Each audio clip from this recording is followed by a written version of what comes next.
Já que a gente está falando de STF, vamos afundar o pé na joca logo, porque essa é uma excepcional notícia. Falou, olha só, o governo brasileiro não vai dar não, porque eu estou vendo aí, né, motivação política. O cara é um jornalista e como jornalista ele fala mal de governo, fala mal de autoridade. É um absurdo que vocês estejam fazendo isso. E olha que o governo da Espanha é de esquerda e dorme de conchinha com Luiz Inácio Cachaça da Silva. Que a Espanha viu motivação política na solicitação de extradição de Oswaldo Eustáquio sobre acusação de golpe e ceder, né, essa extradição para o Brasil e negou. Falou, olha só, o governo brasileiro não vai dar não, porque eu estou vendo aí, né, motivação política. O cara é um jornalista e como jornalista ele fala mal de governo, fala mal de autoridade. É um absurdo que vocês estejam fazendo isso. E olha que o governo da Espanha é de esquerda e dorme de conchinha com Luiz Inácio Cachaça da Silva. Tá? Bom, e aí que não vou extraditar o Oswaldo Eustáquio. Mas em seguida, no finalzinho da tarde de ontem, o governo disse que vai recorrer da negativa da justiça espanhola sobre a extradição.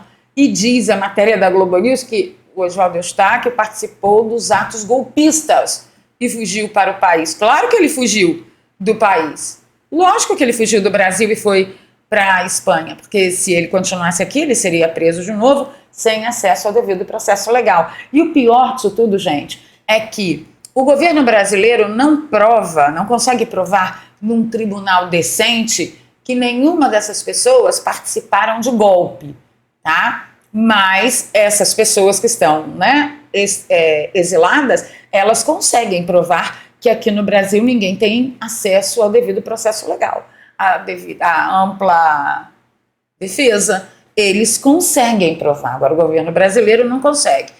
Tá ficando cada vez mais estreito. E por estreito, eu entendo a situação do aeroporto de Mosquito lá nos Estados Unidos. Por que eu estou falando isso? Ontem vocês já devem ter sabido, né, através do Alan dos Santos, que 4 pastas analisam, se debruçam sobre a possibilidade de sanções que serão encaminhadas a Alexandre de Moraes. E aí eu tenho que aproveitar para lembrar vocês que não é só Alexandre de Moraes, é Alexandre de Moraes, às vezes família, às vezes subordinados, às vezes os juízes que até ontem estavam lá fazendo, né, assistência para o ministro, gente da PF, eu não sei, mas olha, Lei Magnitsky na cabeça, eu acho que é uma coisa que nós podemos esperar. 4 pastas, imagina a cabeça do cara, 4 pastas da nação mais forte do mundo, da maior nação do mundo, estudando sobre Lei Magnitsky nas suas ideias. Não deve estar sendo fácil. As noites de Moraes não devem estar nada fáceis. Eu nem ligo para as noites insones que o aeroporto de Mosquito deve estar passando. Por quê? Porque mesmo durante essas noites insones, o cara tá lá dando 48 horas para o oficial de justiça intimar o Ramagem, tá? Lá no Rio de Janeiro. Eu vou dar uma lidinha na matéria para vocês, pega o cafezinho aí. Então, disse que o aeroporto de Mosquito determinou que oficiais de justiça intimem até 48 horas o deputado federal Alexandre Ramagem no apartamento dele, localizado na Barra da Tijuca, sobre acusação no processo de suposta trama golpista. A metrópole está usando os termos adequados, suposta trama golpista, né? E aí não é só o Ramagem que será intimado e está dentro dessa determinação de 48 horas, tá? Quais são os crimes? Organização criminosa armada. Organização criminosa armada. Não tinha ninguém no 8 de janeiro armado, mas está lá. Tentativa de abolição violenta do Estado Democrático de Direito. Ninguém prova que Ramagem está envolvido em nada, mas se o aeroporto de Mosquito acha, tem que ser, né?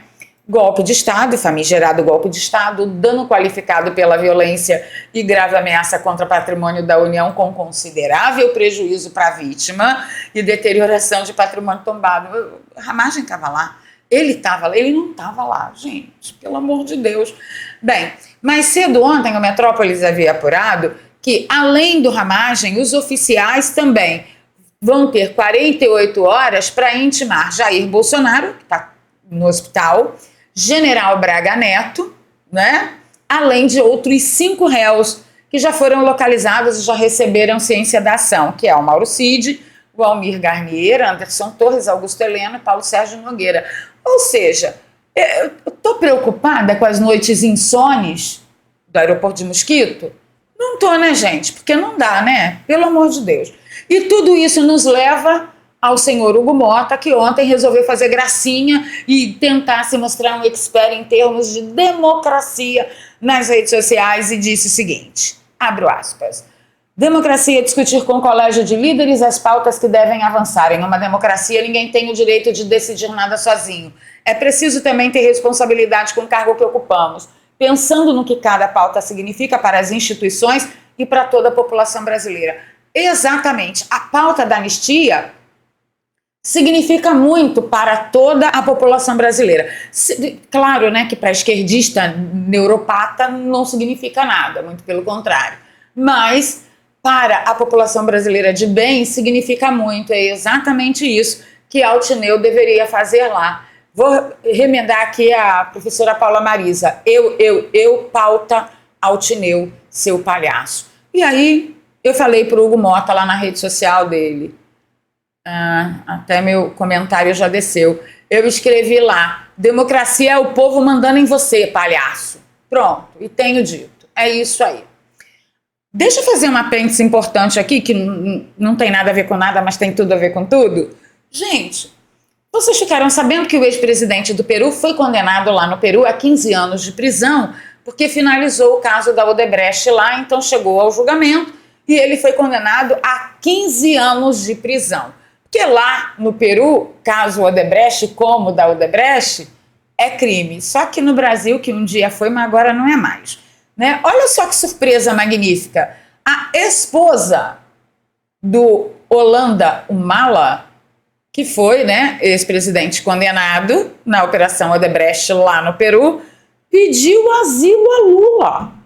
Ô, gente, por que será que com tantas autoridades benevolentes no mundo ela tivesse que pedir asilo a Lula? O governo brasileiro já avisou ao governo peruano que, olha, vou recepcionar aqui, e a esposa dele só está esperando uma autorização para poder viajar. Por que será que ela pediu ajuda a Luiz Inácio, gente? Deixa aí nos comentários para mim qual é a sua opinião, mas deixa com carinho.